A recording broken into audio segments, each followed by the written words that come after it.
По еден месец бегство, вчера во Белград е уапсен 18-годишниот Саид Саитов, кој на 9 јануари усмрти 75-годишна жена во Скопски Капиштец, а по него беше распишана меѓународна потерница.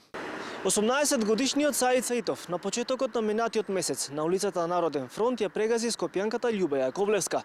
Подоцна таа им подлегна на повредите, а тој избега од државата. Како што информираат од МВР, во текот на вчерашниот ден добили известување од надлежните служби од Србија дека Саитов бил лишен од слобода во српската престолнина. Од тому додаваат дека на Саитов му е одреден екстрадициски притвор и дека следува постапка помеѓу Министерствата за правда на двете држави за негова екстрадиција во Македонија, каде што треба да биде изведен пред надлежните органи.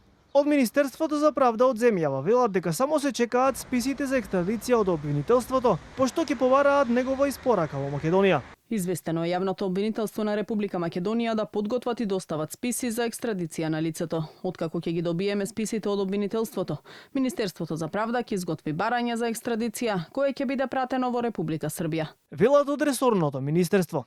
Инаку по несреќата, Саитов заедно со неговиот татко, наместо да помогнат на оштетената, се дале во бегство.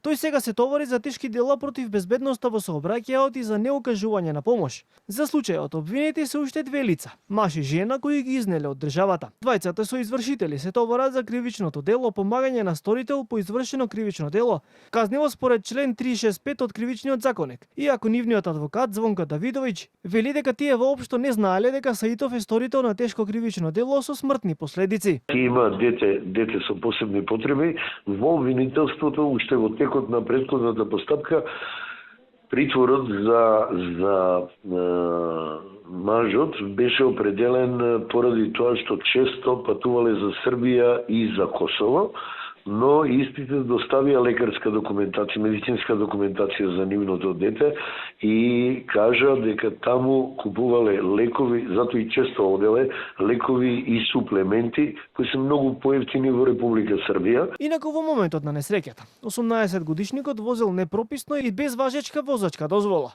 Додека го возел пасатот на неговиот татко по улицата Народен фронт во Скопје, Саитов непрописно се преместил во лево, на коловозната лента наменета за сообраќај од спротивна лента и се движел со непрописна брзина, пошто удрил во 75-годишната Јаковлевска, која се движела пеш и која подоцна почина во болница.